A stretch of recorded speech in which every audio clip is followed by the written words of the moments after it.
ஸ்ரீ குருப்யோ நமஹ. ஹரிஹி ஓம். ஆன்மீக மித்ரா நேயர்களுக்கு அன்பு வணக்கங்கள். இப்பொழுது உங்களுக்கு மிக முக்கியமான ஒரு ஆன்மீக தகவலை சொல்ல இருக்கின்றேன். சேலம் மாநகரை சுற்றிலும் இருப்பவர்களுக்கு, அது சேலத்திலிருந்து 80 கிலோமீட்டர் சுற்றளவுக்குள்ளே இருப்பவர்களுக்கு ஒரு இனிப்பான செய்தி என்னவென்று கேட்டால், சேலத்தை நடுப்புள்ளியாக வைத்து கொண்டால் சேலத்தை சுற்றிலும் ஒரு 60 கிலோமீட்டர்களுக்குள் 8 நரசிம்ம சுவாமி கோயில் ஆலயங்களை தரிசிக்கலாம். இதோ நாம் புறப்பட்டு விட்டதாக வைத்துக்கொள்வோம். நேராக சேலத்திலே டவுனிலே வீராணம் ரோடு என்று சொல்லக்கூடிய இடத்திலே மன்னார்பாளையம் என்கிற பஸ் ஸ்டாப், அந்த மன்னார்பாளையம் பஸ் ஸ்டாப்பிலே சௌராஷ்டிர மக்களால் பரிபாலிக்கப்பட்டு வருகின்ற பிரசித்தியான லக்ஷ்மி நரசிம்ம சுவாமி ஆலயம் உள்ளது. அது ஒரு தனி கோயில், 1 ஏக்கரா விஸ்தீரணத்தில் இருக்குது. அற்புதமான நிர்வாகம். தினமும் காலை 11 மணி வரையிலும் கோவில் திறந்திருக்கும். மாலை 4 மணி முதல் 8 மணி வரையிலும் கோவில் திறந்திருக்கும்.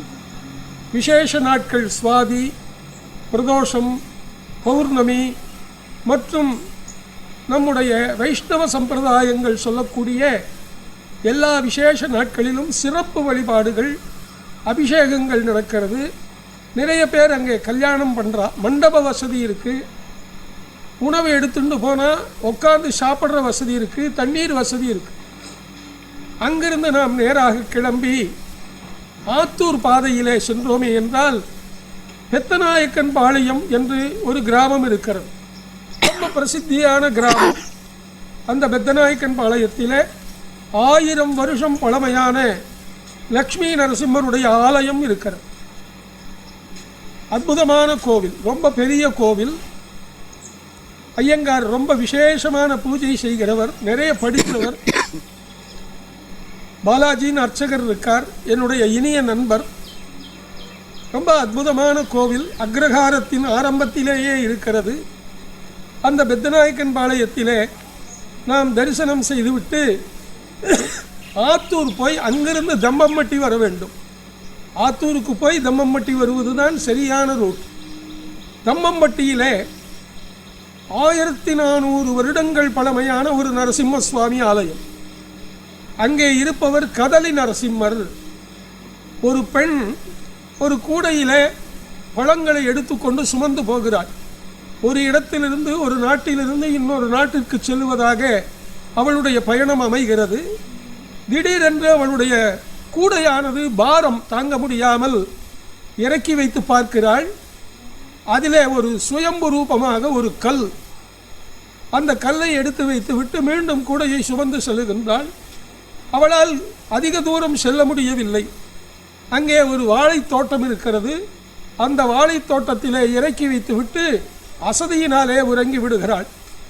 அப்பொழுது லக்ஷ்மி நரசிம்மர் கனவிலே தோன்றி, நான் கதலி நரசிம்மன், உன்னோடு பிரயாணப்பட்டு ஆந்திராவிலே இருந்து வந்திருக்கிறேன். இந்த இடத்தில் நான் வசிக்கப் போகிறேன்.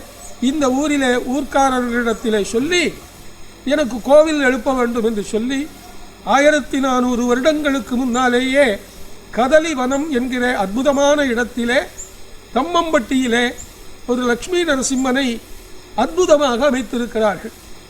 நீங்கள் அப்படியே தம்மம்பட்டியிலே இருந்து கிளம்பினால் ராசிபுரம் ரொம்ப பக்கத்திலே வருகிறது. அந்த ராசிபுரத்துக்கு வந்து ராசிபுரத்திலிருந்து நாமக்கல் சென்று விடலாம். நாமக்கல் உக்ர நரசிம்மர் தாயாருக்கு தனி சன்னிதானம். நாமகிரி தாயார் பிரசித்தியான கோவில். பல்லவர்கள் காலத்திலே கட்டப்பட்ட கோவில். 1400 வருடங்கள் பழமையான கோயில். குடவரை கோயில். நாமக்கல் ஆஞ்சநேயர் பிரசித்தம். ஆனால் அந்த ஆஞ்சநேயரே நரசிம்மருக்காக வைக்கப்பட்டதுதான். முதலில் உருவானது நரசிம்ம சுவாமி ஆலயம். அதற்கு பிறகு 500 வருடங்களுக்கு பிறகுதான் இந்த ஆஞ்சநேயரானது ஸ்தாபிக்கப்படுகிறது.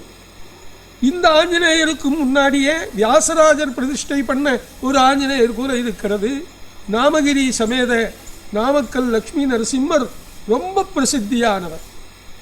சரி, அங்கிருந்து கிளம்பி நேராக நாமக்கல்லிலே இருந்து திருச்செங்கோடு போகக்கூடிய பாதையிலே சங்ககிரி பாதையிலே போனேன் என்றால், Sankagiri RS railway junction station, RS railway station, அந்த ஆர்எஸ்ஸில் இறங்கி அங்கிருந்து ஆர்எஸ்ஸிலிருந்து இடதுகை பக்கம் 2 கிலோமீட்டர் போனீர்களே என்றால் மேட்டுப்பெருமாள் கோவில் என்று ஒரு இடம். அந்த ஊருக்கு நாகிச்செட்டிப்பட்டின்னு பேர். அந்த நாகிச்செட்டிப்பட்டி கோவிலுக்கு நான் 108 தம்பதிகளை 108 முறை 108 பிரார்த்தனைகளை வைத்து 108ம் ஜெயித்திருக்கிறோம். 108 கார், 108 தடவை டிஃபன், 108 தடவை தரிசனம். ரொம்ப பிரசித்தியான கோவில். அந்த கோவிலுக்கு போன செகண்ட் டைம் போகிற போது எனக்கு ஒரு மிராக்கிள் நடந்தது. எதேச்சையாக அங்கே ஒரு தீ விபத்து ஏற்படுகிறது அல்லது ஏற்படுத்தப்படுகிறதுன்னு சொல்லலாம். அதை அவங்க ஒத்துக்கணும். ஒரு பெரிய கற்பூரை கட்டி அந்த துவஜஸ்தம்பத்தின் மீது இருந்து தள்ளப்படுகிறது. அது நேராக என்னுடைய தேகத்திலே விழுந்து வேட்டிக்குள்ளே போயிடுது. சுத்திலையும் தக தக தக தகன்னு நெருப்பு எரிஞ்சுன்னு இருக்கு. அடியேன் தியான யோகத்திலே இருந்தேன். 15 நிமிடம் கழித்து அவசரமாக ஓடி வந்து, என்ன உங்களுக்கு ஒன்றும் ஆகலையா, எங்கே வேஷ்டியை காட்டுங்கன்னா, வேஷ்டி பளிச்சுன்னு வெண்மையோடு தூய்மையாக இருந்தது. அன்றிலிருந்து தான் அவர்களுக்கே ஆச்சரியம். 108 முறை போனேன். எப்பொழுது போனாலும் எனக்கு அருகிலே தரிசனம், கை நிறைய பிரசாதம். யாரை கூட்டிட்டு போனனோ அவங்களுக்கு உடனே காரிய பலிதம். ஒவ்வொரு சனிக்கிழமையாக போயிட்டு இருந்தேன். 4.5 years, 4.5 வருஷம் தொடர்ந்து ஒவ்வொரு சனிக்கிழமையும் மத்தியானம் 3 மணிக்கு கிளம்புவோம். 4:45 ரீச் ஆகிடுவோம். 6:45 வரையிலும் தரிசனம். 8:30 சேலம் வந்துடும். இப்படி அருள் பாலிக்கும் கோவில் சங்ககிரி ஆர்எஸ் அருகில் 2 கிலோமீட்டர் தொலைவில் உள்ள நாகிச்செட்டிப்பட்டி மேட்டுப்பெருமாள் கோவில் என்கிற லக்ஷ்மி நரசிம்ம பெருமாள் கோவில். அங்கிருந்து தரிசனம் பண்ணி சங்ககிரிக்கு வந்துவிட்டு சங்ககிரியிலிருந்து நேராக எடப்பாடி போய்விடுங்கள். நேராக எடப்பாடி போனால் எடப்பாடி பஸ் நிலையம், அருமையான ஈஸ்வரன் கோவில் இருக்கிறது. அங்கிருந்து தாரமங்கலம் பாதை, அந்த தாரமங்கலம் பாதையிலே 2 கிலோமீட்டர் சென்றால் மூக்கரையன் கோயில் என்று ஒரு கோவில் இருக்கிறது. அங்கே ஒரு சம்பவம் நடந்தது. ஒரு ஆங்கில துரையன் அந்த கோவிலின் மகத்துவம் தெரியாமல் தன் ஆங்கிலேய அதிகாரத்தை செலுத்திய போது மிகப்பெரிய ராஜநாகம், சுமார் 18 அடி நீளமுள்ள மிகப்பெரிய ராஜநாகம் அங்கே கோயிலை சுற்றி கொண்டு விட்டது. அங்கே அரசு புரிந்த அந்த உள்ளூர் ஜமீன் அவர்கள் எவ்வளவோ எடுத்து சொல்லியும் அவன் கேட்கவில்லை. அவனுக்கு அந்த துரைக்கு மூக்கறுபட்டது. அந்த மூக்கை அறுத்ததே நரசிம்மர் தான். சர்ப்பரூபத்தில் இப்பொழுதும் இருக்கிறார். புத்து வடிவான கோவில், அங்க புத்து தான் கோவில். அந்த புத்துக்கண் கோவிலை பார்க்க மறவாதீர். மூக்கரை லட்சுமி நரசிம்ம பெருமாள்னு எடப்பாடியில் கேட்டாலே சொல்லிடுவா. தாரமங்கலம் ரோட்டில் 2 கிலோமீட்டர். அங்கிருந்து நீங்கள் அதே நேர் ரோடு தாரமங்கலம் வாங்க. தாரமங்கலத்திலிருந்து மேச்சேரி ஜலகண்டாபுரம் ரோட்டில் வந்தீங்கன்னா நங்கப்பள்ளி என்கிற நங்கவல்லி லக்ஷ்மி நரசிம்ம பெருமாள் கோவில். அந்த நங்கவல்லி லக்ஷ்மி நரசிம்ம பெருமாளை 1300 வருடம் எப்படி நாம் கம்பம்பட்டி கதலி நரசிம்மரை சொன்னோமோ ஏகதேசம் அதே போல ஒரு கோவில். இன்றைக்கும் கருவறையிலே புத்துதான் காரணமாக இருக்கிறது. அந்த புத்துக்கு மேலே 2 முகம் வச்சிருக்கா. பின்னாடி செவுத்துல தாம்பிரம் செம்பினாலான உலோகத்தாலான மிகப்பெரிய நரசிம்ம விக்கிரகத்தை என்கிரகம் பண்ணி பிளேட்ல மாட்டியிருக்கா. தூரத்திலிருந்து பார்க்குறவங்க அதை தான் விக்கிரகம்னு நினைப்பா. கொஞ்சம் பக்கத்தில் போய் பார்க்கணும். ஒரு புற்றுக்கண், அந்த புற்றுக்கு அபிஷேகம் பண்ணினா பாதி பால் உள்ளே போயிடுறது, பாதி பால் வெளியே வந்துடும். அப்படி ஒரு அற்புதமான கோவில் நங்கவல்லி ஸ்ரீ லக்ஷ்மி நரசிம்ம பெருமாள் கோவில். பிறகு அங்கிருந்து முடித்து கொண்டு சுலபமாக நாம் ஓமலூர் வழியாக சேலம் வந்து விடலாம். மத்தியிலே ராசிபுரத்துக்கு பக்கத்திலே இன்னொரு கோவில் இருக்கிறது. ராசிபுரத்திலிருந்து நீங்கள் நேராக அந்த முள்ளுக்குறிச்சி ரூட்டை எடுத்துக்கொள்ள வேண்டும். அந்த முள்ளுக்குறிச்சி வழியாக நீங்கள் போனீர்களே என்றால் சீராப்பள்ளி என்று கிராமம் இருக்கிறது. ராசிபுரத்துக்கு பக்கத்தில் அடுத்த ஸ்டாப் சீராப்பள்ளி. சீராப்பள்ளி பஸ் ஸ்டாப்பிலிருந்து ரைட் சைடு உள்ளே போனால் ஒரே கிலோமீட்டர் தூரத்திலே கொடுவங்குறிச்சி என்று சொல்லக்கூடிய அற்புதமான ஊர், சிறிய கிராமம், பழமையான கிராமம். அங்கே ஒரு தனி குடும்பத்திற்கு, ஒரு தனி இனத்தை சார்ந்த ஒரு தனி குடும்பத்தாருக்கு சொந்தமான அற்புதமான நரசிம்ம சுவாமி கோவில். யார் வேணாலும் போய் தரிசனம் பண்ணலாம். நிர்வாகம் ஒரு குடும்பம், அந்த குடும்பத்தை சார்ந்த பங்காளிகள் பார்த்து கொள்கிறார்கள். ஆனால் யார் வேணாலும் போகலாம். கொடுவங்குறிச்சி லக்ஷ்மி நரசிம்மரை பார்த்துட்டீங்கன்னா அசந்து போயிடுவீங்க. அங்கேயும் புற்று கண்ணுதான் நரசிம்மர். பின்னாடி பெரிய விக்கிரகம் இதே மாதிரி பிளேட்ல பண்ணி வச்சிருக்கா. ஸ்ரீதேவி பூதேவி சமேதமாக லக்ஷ்மி நரசிம்ம பெருமாள் அற்புதமாக அங்கே காட்சி கொடுக்குறார்.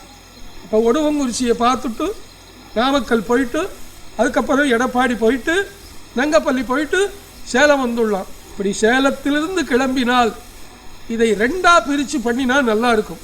ஒரே நாளில் அத்தனை கோவிலும் கவர் பண்ணுறது முடியாது.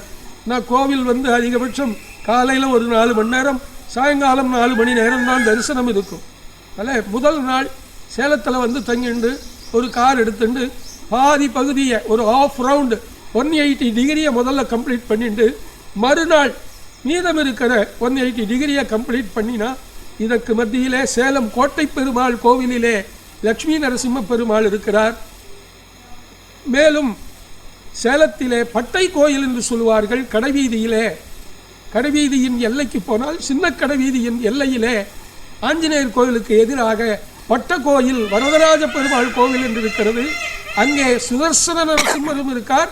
நரசிம்மருக்கு தனி சன்னதியும் இருக்கிறது.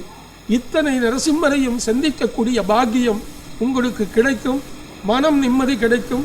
நரசிம்மருடைய தரிசனத்தால உடனடியாக கிடைப்பது எதுன்னா கடன் தீரும், நோய் நிவாரணம் கிடைக்கும், வீட்டில் கல்யாணம் நடக்கும், புத்திர பாக்கியம் கிடைக்கும். இந்த நாளும் உடனடியாக கிடைக்கும்.